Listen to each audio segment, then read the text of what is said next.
Hello बच्चों, मैं हूं आपकी हिंदी शिक्षिका गीता चौहान और आज मैं आपको कक्षा चौथी का पार्ट 3 नौकरी की शर्त का भाग 2 पढ़ाने वाली हूं। पार्ट 3 नौकरी की शर्त भाग 2।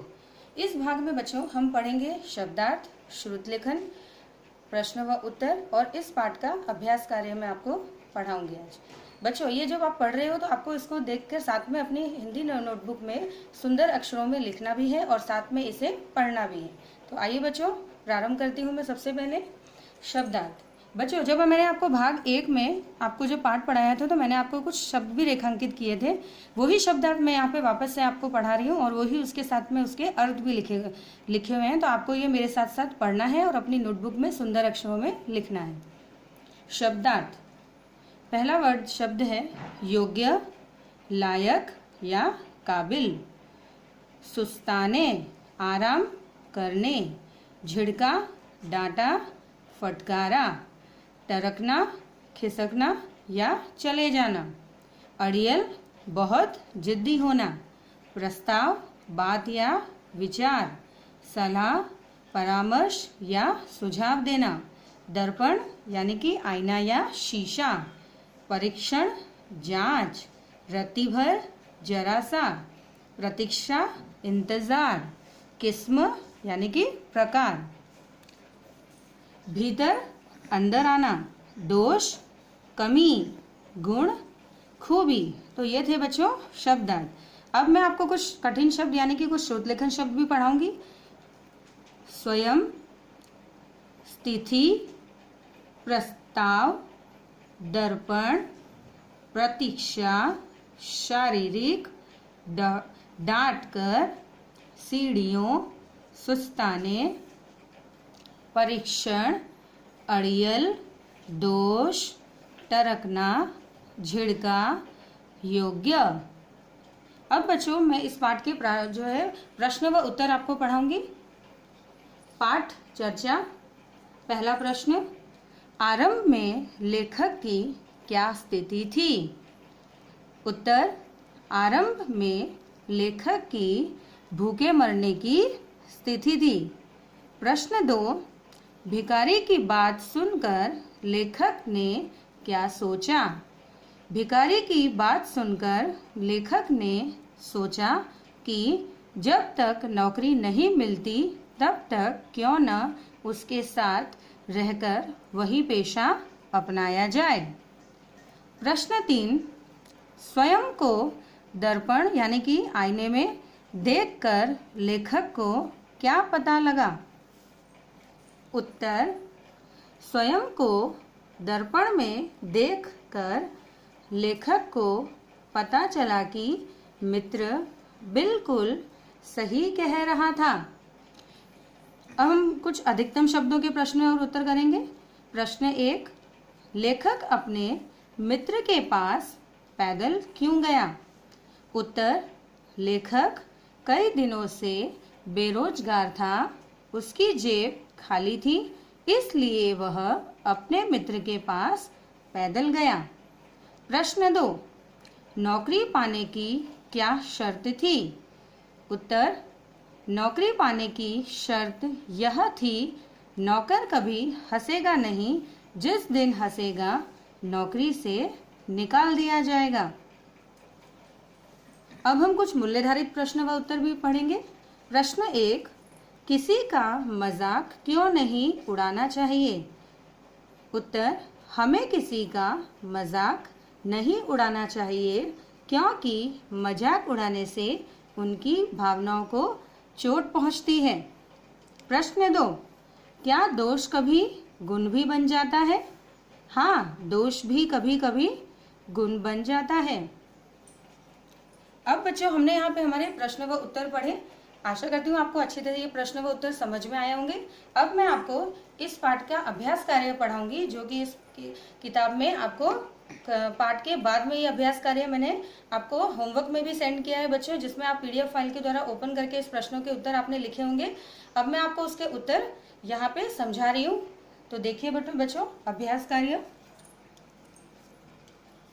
किसने कहा और किससे कहा, यानी कि इस प्रश्न में आपको वाक्य को पढ़ना है और उस वाक्य को पढ़ के ये पहचानना है कि वह वाक्य किसने कहा है और वह किसको कहा गया है। तो आइए हम वाक्यों को प्रारंभ करें पढ़ना। पहला, तो कोई फटा पुराना कपड़ा ही दे दो। यह वाक्य भिखारी ने कहा और किससे कहा? लेखक से कहा। प्रश्न 2, यह देखो तुम्हारे लायक एक नौकरी है। यह वाक्य मित्र ने कहा और लेखक से कहा। 3, तो भीतर आइए ना। यह वाक्य सेठ ने अपने नौकर से कहा। अभी हम प्रश्न 2 देखेंगे। पाठ के आधार पर वाक्य पूर्ति कीजिए, यानी कि इसमें आपको रिक्त स्थान दिए हैं, उस रिक्त स्थान में आपको वाक्यों को पढ़ना है और रिक्त स्थान पूरे करने हैं। पहला, उन दिनों मेरे पास डैश था, यानी कि उन दिनों मेरे पास कोई काम न था। नंबर 2 वाक्य, नौकरी पाने की एक शर्त थी कि नौकर कभी हंसेगा नहीं। 3, कई दिनों से बेकार हूँ इसलिए रोना आ गया। वह बोला तो भीतर आइए ना।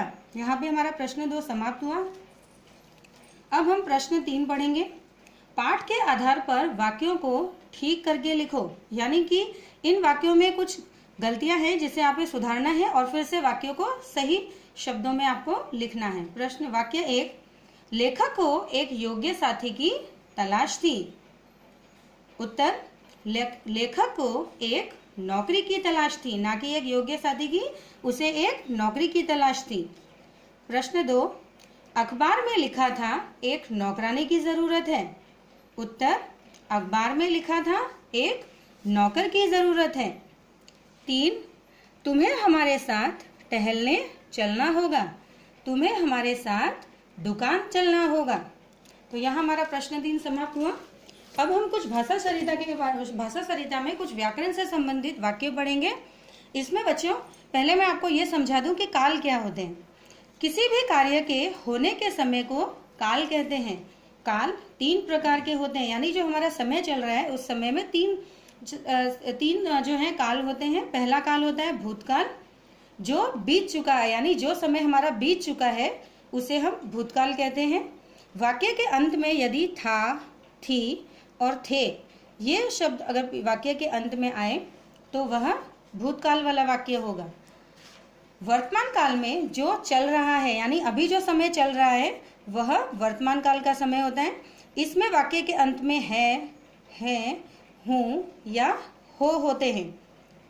तीसरा भविष्यत काल, यानी जो आने वाला समय, जो होने वाला है, यानी उसमें वाक्य के अंत में यदि गा, गी या गे हो तो वह भविष्यत काल वाले वाक्य होते हैं।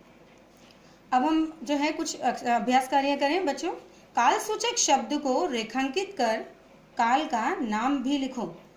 इसमें प्रकाश छन छन कर आ रहा था। इस वाक्य में प्रकाश छन छन कर आ रहा था, यानी इस वाक्य के अंत में क्या लगा हुआ है? था। तो यानी ये कौन सा वाक्य हो गया? भूतकाल का वाक्य।